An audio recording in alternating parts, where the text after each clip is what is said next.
Tuesday, 6:14 a.m. A notification. Not a scam email, not a phishing attempt. Verified, signed, notarized. A great uncle you met twice as a child, an eccentric who made his fortune in shipping containers decades ago, has died and named you sole heir to a trust worth $50 billion. The condition. Written into the trust in language a lawyer reads to you over the phone at 7 a.m. because the estate's attorneys couldn't wait until business hours. You have 21 days to spend it. All of it.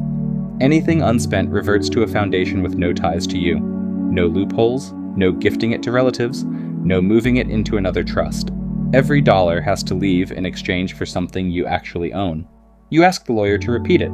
He does. Word for word, the same. By 9 a.m., 3 financial advisors are in your kitchen. By 10, a 4th. None of them have handled anything close to this. They're learning in real time alongside you. Day 1, you start where anyone would. Real estate. A compound in Big Sur. A private island off the coast of Croatia.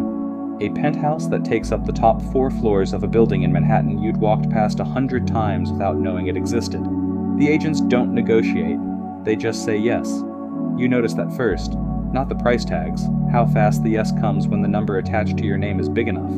By evening, you own 11 properties across 4 continents. You couldn't describe the interior of the 4th one if someone asked.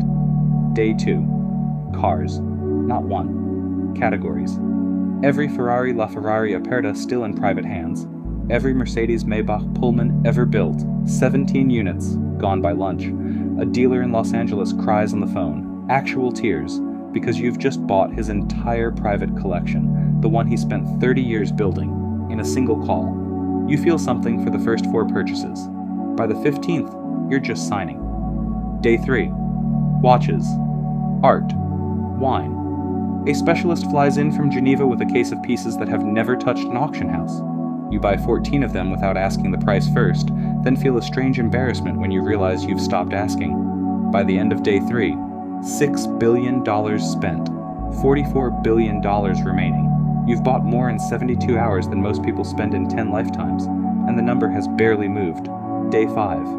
You pivot. Individual purchases are too slow. The math doesn't work at this scale.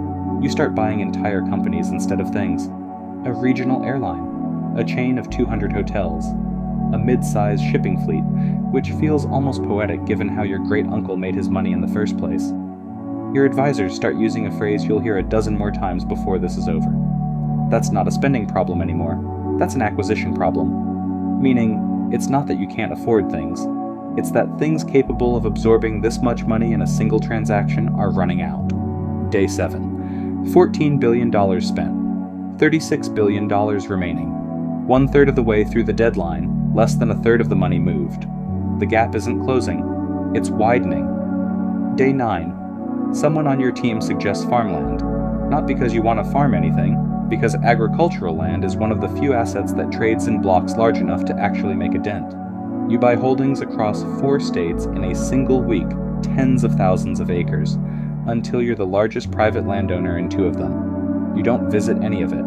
You just sign. Day 11. You try something bigger. A small national telecom company in a country whose GDP is smaller than what you have left to spend. The deal makes sense on paper. Buy the whole company outright. Absorb the cost in one transaction. The government blocks it within 6 hours. Not because the money isn't good. Because a foreign individual owning the entire country's telecommunications infrastructure is a national security question, not a financial one. You learn something here that no one warned you about. Money can buy almost anything that belongs to a person. It struggles to buy anything that belongs to a country. Day 13. Your team starts buying blocks of shares in major companies. Not slowly, not through the normal process, just buying, fast, trying to force large positions before anyone can react. For the first few hours it works. Then the market notices. When you're buying at a scale large enough to move prices, your own purchases become the news that drives the price up before your next order even clears. You're not just buying stock anymore. You're becoming the reason the stock cost more. Every dollar you spend buys you slightly less than the dollar before it.